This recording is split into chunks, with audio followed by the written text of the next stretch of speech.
What would be most useful for you in our conversation today?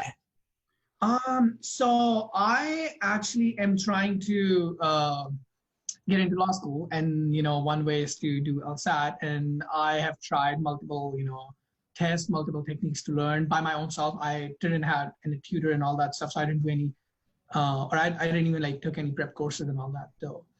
But my point is to get to know more information about Lsat exam, and then maybe asking different packages you have and courses you have, and then how to improve my score in Lsat, because the test I'm taking, I'm not doing very good on those compared to what I should be doing. Sure.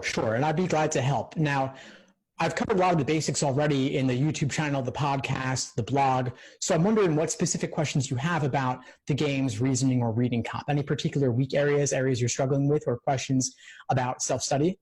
Yeah, so I'm always unable to understand from the logic reasoning perspective, unable to understand the argument itself. So I'm always struggling to understand the argument.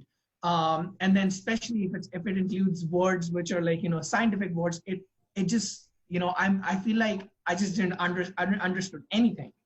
Right. And one thing I want you to remember is that, of course, it's never about the topic. It's only about the structure of the argument. And they throw in these science topics because they know that a lot of pre-law students don't like science. So that's meant to trip you up. Instead, you want to focus on the structure of the argument. What's the conclusion? Start there. What's the conclusion? Sometimes there are indicator words. Other times there aren't. But you've got to figure out what's the main point. What's the author trying to get across? Then look towards the evidence to see what information is supporting the argument. And then you want to evaluate for yourself, to what extent is this reasonable given the evidence. And of course, there is always some kind of gap, and you want to think to yourself, is it a small gap? Is it a big gap?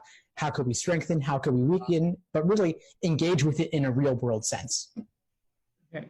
And then, so what are the ways I can improve on logic reasoning? I've tried multiple ways of taking advice from different people who have taken the Lsat, and everyone have a different opinion. And then all those strategies for me aren't really working. Yeah, I mean, no one way works for every single student. And so you'll hear a variety of different methods to solve it, methods to improve, and no one answer is right for you. So you got to look at what makes sense for you to apply to your own situation, and then form a kind of mix of different perspectives and opinions. And of course, you want to see whatever clicks for you best. And I have tons of information out there on logical reasoning. One thing you could do is do questions by type, like strengthen questions, weaken questions, do several of each type in a row to better see the patterns and better get an understanding of the proper perspective from which to view the argument. Another thing you want to think about is what your review process looks like to learn better from your mistakes. Okay.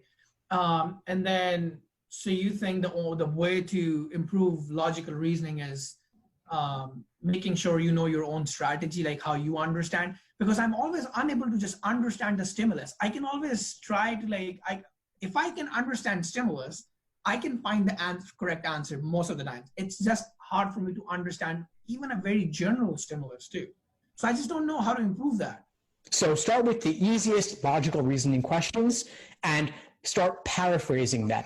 Put them in your own words. So could you read the stimulus, then without looking at it, write down in a separate piece of paper what the stimulus is saying in your own words, and do that for progressively more difficult questions. So logical reasoning, it's nice that they give you the questions in a general order of difficulty. So question number 1 will typically be easier than question number 15, right? So you do questions 1 through 10 with this exercise, paraphrasing it, summarizing each one in your own words.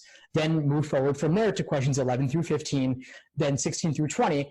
And if you want to check yourself, you could talk with a friend, a coach, a tutor, a study buddy, or look at explanations as well and see how your understanding matches up with that of others. Okay. And then coming back to logic games, so there are times when I'm doing very good in logic games, but then there are times I'm struggling with question number 3 and 6, like middle questions, especially in the last one too. What are the ways I can improve on logic games? Well, how many games have you done? I have done multiple tests, so I would say probably mostly around, if I have to say in total, I would say probably more than 25 games, 25, Okay. more than 30 games maybe. And you're doing them as sections? Yes, sometimes I'm just doing the whole prep test together. Sometimes Right. I'm just doing a game section, like a whole game section. So I'm only able to do 3 games within time. But then out of those 3 games, I'm just unable to do certain questions just because I think it takes a lot more time to diagram those questions. Is there any other way you think is better than diagramming, or what are the ways you think? Well, you definitely want a diagram. Diagramming is important because you can't do everything in your head. It goes past the limits of normal working memory. Okay. But and when are you taking the LSAT, by the way? My first one LSAT is actually in February. Okay. In less than 10 days. Mm-hmm. And then, so that's one thing. And then I think my other question was this too. And then the reason I'm taking February one, just because I'm hoping I can start in fall, but then also I'm looking for good scholarships too. So that's another question I've heard, because before this I had no knowledge of okay, how do you apply and then what are the process. I think I've learned a lot by watching your videos. So I've seen your YouTube channel, and then I've been following you on YouTube. So that's where I've learned a lot of the information. So I don't know if actually is a good time for me to take right now, or. Yeah, so a couple of your interests here are at odds, because on the one hand, you want to take it now and apply this fall. On the other hand, you want scholarship money and presumably to get into the best law school possible.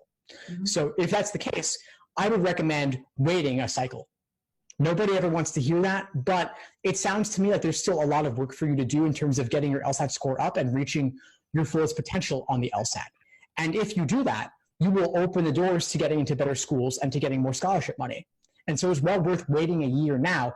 If you could get tens of thousands of dollars in scholarships or get into a better law school, you look at the ROI on that over the course of your entire career, it's huge. So I would say put February aside. It sounds like you still have a lot of work to do on logical reasoning and logic games, and maybe reading comp too. We haven't discussed that yet, but there's a lot you could be doing that you haven't done yet. And so if you want to maximize your odds of achieving your goals there, I would say wait a bit. Okay. So, well, that was another thing and then this was one of the questions I wanted to ask. I'm already registered for the one in February. And then I also am planning to take one in June. So do you, what would be your advice to a person like this, that should I take the February one and just try, let's see how it goes, or should I cancel it? Because in terms of money, if I cancel it, I'm still paying more than half of the money. Or if I don't cancel it, how does that affect? Right. So to me, there's no reason to take the LSAT if you don't think you'll be ready. Law schools, it's true, they don't average multiple scores. Rather, they only take the highest score. But there's no reason to have takes on your record if you could avoid it, because 1 or 2 takes is totally fine. But if you have 5, 6, 7 takes, doesn't look great. And you're already going to go for June, which I think could be a good option for you. But then you may want to retake after June. If you're waiting a cycle anyway, you might want to do June and then August, or June and then October. Those could be a couple of options for you. And so I wouldn't take it in February just to see how you'll do, because based on what you're telling me right now, you're probably not going to reach even close to your fullest potential. You only got 10 days, still tons of work for you to do. True. I'm scoring 145 right now. Mm-hmm. And my aim or my goal is 155 to 160. Right. So I don't know. I was confused about this too. And then I thought I should probably ask you, what do you think? Yeah, I mean, I think any law school worth going to requires at least a 150 and probably higher than that.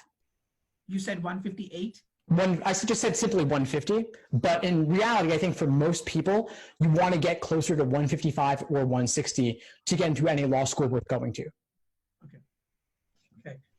So you would highly recommend taking it in June and just changing the date?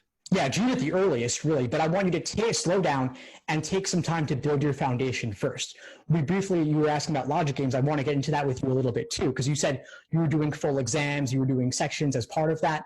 But what I haven't heard you talking about is doing questions by type to build the fundamentals first. So I would recommend typically, and this is in my study plans as well if you want more, to do games by type, then logical reasoning by type. And once you've built a basic familiarity in the different question types or game types in the section, then you pull it together with full sections. So I would say do a bunch of ordering games, then a bunch of grouping games, then a bunch of harder combination games, pattern, mapping, circle, all the rare ones. Then you pull it all together, doing an individual 35-minute timed logic game section. But to me, when you're just doing exam after exam, you're doing them all scrambled. So you're not really getting a full chance to see the patterns and commonalities between different game types or different logical reasoning types. Okay. And then do you think how can one improve our reading comprehension though? Mm-hmm. Yeah, sure. So that's a whole separate area. And to be fair, to be honest, reading comp is more difficult to improve upon significantly than the other sections. But that being said, there are still techniques that I would recommend. The biggest one is actually a technique to avoid. Don't write down too much. It takes time to write things down. It takes time to read things. And most students, in my experience, tend towards too much note-taking. What's your reading comp approach like right now? What do I do? I read the passage and then I try to retain most of it, and then I just read questions and I solve them. Mm-hmm. A lot of the times I'm doing it fine, but not so fine too. So it's like I'm making a lot of mistakes. I'm making sometimes more, sometimes half of the mistakes. Right. I see. Okay. Well, one thing I would suggest for you is don't try to memorize everything in the passage, especially not all the content. Like logical reasoning, focus on the structure. How is the author going about making their argument? Especially just take away their viewpoint. What's their major viewpoint? What's the author's opinion? What's the primary purpose of the passage? Why did they write this? What are they trying to get across? The details, you can note where they are to come back later, but you don't need to memorize all the details up front. Okay. And then coming back to the same question from logic reasoning section 2, how can I improve my understanding of the argument? Can you go through on that one more time, please? Yeah, sure. So start with the conclusion. Identify the conclusion. Everything else follows from that. So what's the conclusion? What's the evidence? Then how you think to yourself, what is their method of reasoning? What type of argument are they making? For example, it could be an argument by analogy. Or if it's a flaw question or a flawed argument, it could be an ad hominem personal attack or a correlation causation argument. So just like there's question stem types, there are also various methods of reasoning. And as you work through more and more logical reasoning questions, you will start to see familiar patterns of reasoning or methods of reasoning repeating, and then it'll come more naturally to you so that you're not reinventing the wheel on test day, trying to develop an understanding of a question, of a method of reasoning that actually has come up many times before. Okay. And then I was going through a lot of the information, and I saw your courses so how can I be your student in short if I have to ask that? And then do you think, because I do see that I can improve, because everything what I've done so far I've done on my own, and I've seen a good improvement since the first day of studying, and then since up till now. And I haven't really studied. I started studying a couple of weeks ago, so 3 weeks ago probably, not more. Right.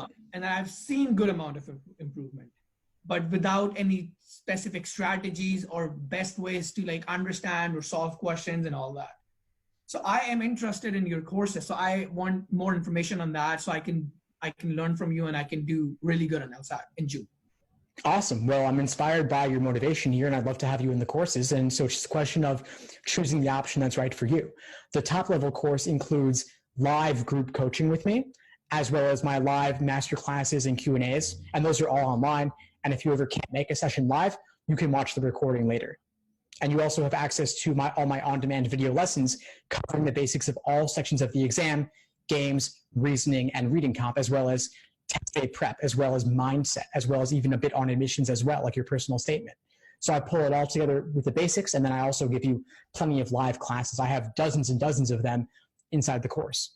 And you also get a special study plan so that you know exactly what to be doing every single day over the course of your prep, specifically which LSAT course video lessons to complete before doing practice problems of that type. But if you have questions or you need clarification, of course, you can come to class and ask your questions directly. And if you can't ever make a class, you can always submit your questions in advance, and I'll do my best to cover them during the class. Okay. And then, so how does that work? How many times in a week do we have a class, or in a couple of weeks do we have a couple of classes? How does that work? So I'll typically run 2 live group coaching calls each month, typically on the first Monday night and the third Monday night of the month.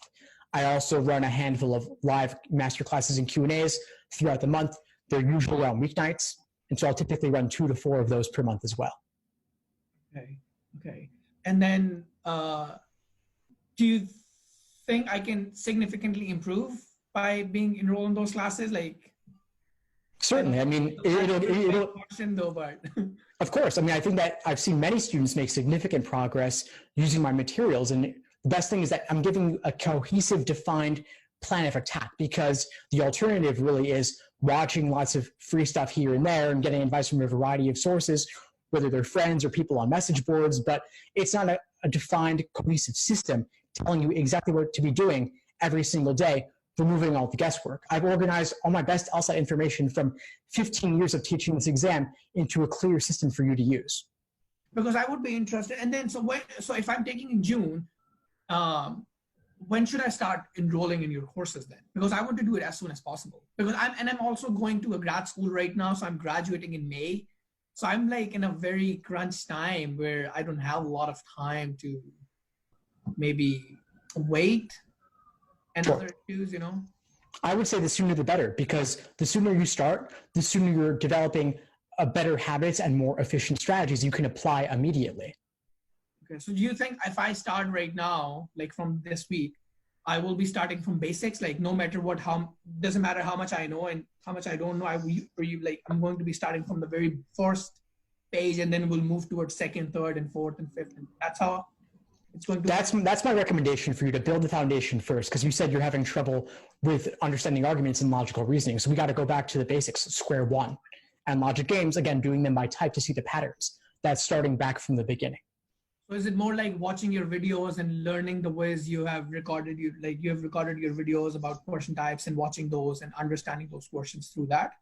So that's a lot of the work, but there's also the live classes, the live master classes and Q&As, the live group coaching. So those are chances to ask your questions. Yeah. Is there anything else you would like to share with me after, like, I've discussed a lot of the things? So do you think, what should I do? What should be my plan now? Yeah, the biggest thing I would say to you is don't be discouraged. Like, you can do this, and you're giving yourself the time now till June. 4 months, you can make anything happen. And if you arm yourself with the best resources possible and you give yourself a clear plan of attack, then you'll be building a strong foundation from the beginning. And there's only room to go up. And you really think I should not really give the February one? I don't see any benefit to doing it. And then you're going to have either a low score on record or a cancellation, which are better to avoid if possible. And both of them, it's better to avoid both of them. Yeah, I don't really see any benefit to them. I mean, if you want to take a timed exam, go take a timed exam. It doesn't need to be proctored by LSAC where it's showing up on your record. Okay. Yeah, I'll think about changing the date, just because my family really wants me to take it, because you're like already registered, so just go take it, as long as it doesn't really affect the admission later on. But admissions will see it. Yeah, they will see it.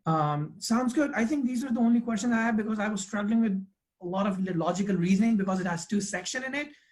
And then when I was looking at my score, which was like 155, which I'm aiming for. So I was wondering, I don't even have to I just have to be more accurate of like how many questions I do. I need to do them correctly. But then I was unable to do it. I was getting 12 points in logic reasoning, or 10 to 12 marks out of 25, which I was only able to do 17 questions. So I was getting 10 right out of 17 or 12 right. But then the rest were like flukes, like just do, because I was running out of the time. So I don't know if that's something I can improve too with time. Absolutely. Definitely. Accuracy and pacing, those are big parts of it. And that's something I work on in the study plans too. Because I was reading the same stimulus again and again and again and again to understand it. Yes, so I think I'll probably work on that. Thank you so much for your time. So before we sign off, what would you say is the biggest insight you got from our call today? I think the support. I think the support, and not only support in terms of like motivating the other person, but it's also most like encouraging people, which a lot of the people don't do it. It's very easy to discourage people by just saying one sentence, but it's very hard to encourage people. So I think I am motivated, and I believe that I can do it, but I think sometimes we need a little extra push. I think which you're great at it. I've seen a lot of your videos. So I think I really appreciate the support and the help you're doing. And then also apart from that, you being able to understand, okay, he doesn't have, he's not from here, but he still have financial needs. So I can still find a different way to help him. So I think that's a lot of, that says a lot. That says a lot about you and your personality and then your work too, probably, because you're not only like working to make money, you're also like helping people out there, which is actually a term, like helping people out, not actually just saying, yes, I'm working, so I'm helping people out there. So I think that is very encouraging and that's very motivating to see you out there and then pushing us to achieve our goals and needs. Awesome. I'm really glad I was able to help. Please keep in touch and we'll talk soon. Okay, perfect. Sounds good. Thank you so much.